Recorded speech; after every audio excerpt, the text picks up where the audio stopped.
வணக்கம். மகளிர் உரிமை தொகை குறித்து ஒரு முக்கியமான அப்டேட்டை கவர்மெண்ட் சைட்லேருந்து வெளியிட்டிருக்கிறாங்க. ஸோ அதுதான் இப்போ நம்ம அந்த வீடியோவில் பார்க்க போகிறோம். வீடியோ ஸ்கிப் பண்ணாமல் ஃபர்ஸ்ட்ல லாஸ்ட் வரைக்கும் பாருங்கள். விழுப்புரம் மாவட்டத்தில் நடைபெற்ற ஒரு கூட்டத்தில் 3.78 லட்சம் நபர்களுக்கு மகளிர் உரிமை தொகையானது மாதம் 1000 ரூபாய் வழங்கப்பட்டு வருகிறது என்று தெரிவிக்கப்பட்டிருக்கு. 3.78 லட்சம் பேருக்கு மகளிர் உரிமை தொகை, அதை பற்றி இப்போ நம்ம விரிவாக பார்க்கலாம். விழுப்புரம் மாவட்டத்தில் 3.78 லட்சம் பேருக்கு மகளிர் உரிமை தொகையாக மாதந்தோறும் 1000 ரூபாய் வழங்கப்பட்டு வருவதாகவும், கடந்த ஓராண்டில் 444 கோடி ரூபாய் இதுவரைக்கும் வழங்கப்பட்டிருக்கு அப்படிங்கிறதையும் தெரிவிச்சிருக்கிறாங்க. மேலும் புதிதாக விண்ணப்பித்த 72,000 மனுக்கள் மீதான ஆய்வு இறுதி கட்டத்தை எட்டி இருக்கு அப்படின்னு சொல்லப்பட்டிருக்கு. ஸோ முதலமைச்சர் ஸ்டாலின் உத்தரவின் பேரில் பார்த்தீங்கன்னா, பெண்களின் பொருளாதார மேம்பாடு மற்றும் சமூக அந்தஸ்தை உயர்த்துவதற்காக கலைஞர் மகளிர் உரிமை தொகை திட்டம் 2023 ஆண்டு தொடங்கப்பட்டு அதன்படி மாதம் 1000 ரூபாய் வழங்கப்பட்டு வந்துட்டு இருக்கு. ஸோ தகுதியுள்ள பெண்களுடைய விண்ணப்பங்கள் நிராகரிக்கப்பட்டதாக புகார் எழுந்திருக்கு. ஸோ அதை பற்றி இப்போ நம்ம பார்க்கலாம். இந்த திட்டத்தில் இணைவதற்கு சில நிபந்தனைகளை தமிழக அரசு விதிச்சிருந்தாங்க. அதில் 4 சக்கர வாகனம் வைத்திருக்கும் குடும்பங்களை சேர்ந்த பெண்கள் இந்த திட்டத்திற்கு தகுதியுடையவர்களாக கருதப்பட்டாங்க. அதே நேரம் பார்த்தீங்கன்னா, தகுதியுள்ள பெண்களின் விண்ணப்பங்கள் நிராகரிக்கப்பட்டதாக புகார் அதிகரிச்சுட்டு வந்துட்டு இருக்கு அப்படின்னு சொல்லிட்டு இருக்காங்க. இந்த திட்டத்தில் இந்த மாவட்டத்தில் பார்த்தீங்கன்னா 3,78,000 பெண்கள் கலைஞர் மகளிர் உரிமை தொகை பெறுவதற்காக தகுதி பெற்றிருக்கிறாங்களாம். அதன்படி பார்த்தீங்கன்னா, மாதந்தோறும் அரசு உதவியாக 1000 ரூபாய் வழங்கப்பட்டு வந்துட்டு இருக்கு.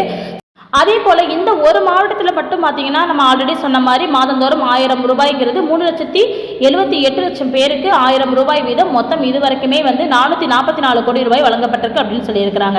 உரிமை தொகை திட்டத்தில் புதிய தளர்வு அப்படின்னு சொல்லியிருந்தாங்களா, அது என்னென்னு பார்த்தோம்னா, இந்த நிலையில் இந்த திட்டத்தில் சேர தவறிய தகுதியான பெண்களுக்கு மீண்டும் வாய்ப்பு வழங்க கோரி விண்ணப்பம் விடுச்சிருக்கிறாங்க.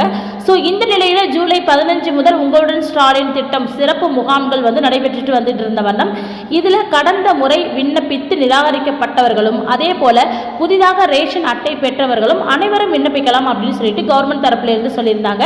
மேலும் பார்த்தீங்கன்னா, உரிமை தொகை திட்டத்தில் புதிய தளர்வுகளை அரசு அறிவிச்சிருந்தாங்க. இந்த திட்டத்தில் பயனை தமிழக அரசு விரிவுபடுத்தி சொல்லியிருந்தாங்க.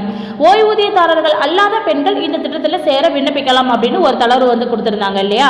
அதன்படி அரசு துறைகளில் சிறப்பு காலமுறை ஊதியம் பெற்று தற்போது ஓய்வூதியம் பெற்று வர குடும்பங்கள் இருக்காங்க இல்லையா, அந்த குடும்பத்தை சேர்ந்த ஓய்வூதியதாரர்கள் அல்லாத பெண்கள் இந்த திட்டத்தில் சேர விண்ணப்பிக்கலாம் அப்படின்னு சொல்லியிருக்கிறாங்க.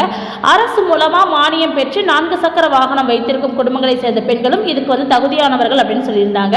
அதே போல இந்திரா காந்தி தேசிய விதவை ஓய்வூதியம், ஆதரவற்ற விதவைகள் ஓய்வூதியம் பெறுவோர் குடும்பங்களை சேர்ந்த ஓய்வூதியம் பெறாத பெண்களும் இதில் விண்ணப்பிக்கலாம் அப்படின்னு சொல்லியிருந்தாங்க.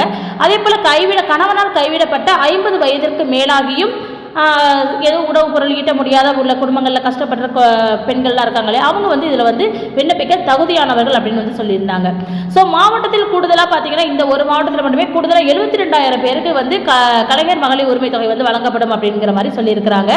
இதையடுத்து விழுப்புரம் மாவட்டத்தில் மகளிர் உரிமை தொகை கேட்டு புதிதாக 72,800 விண்ணப்பங்கள் பெறப்பட்டிருக்கான்.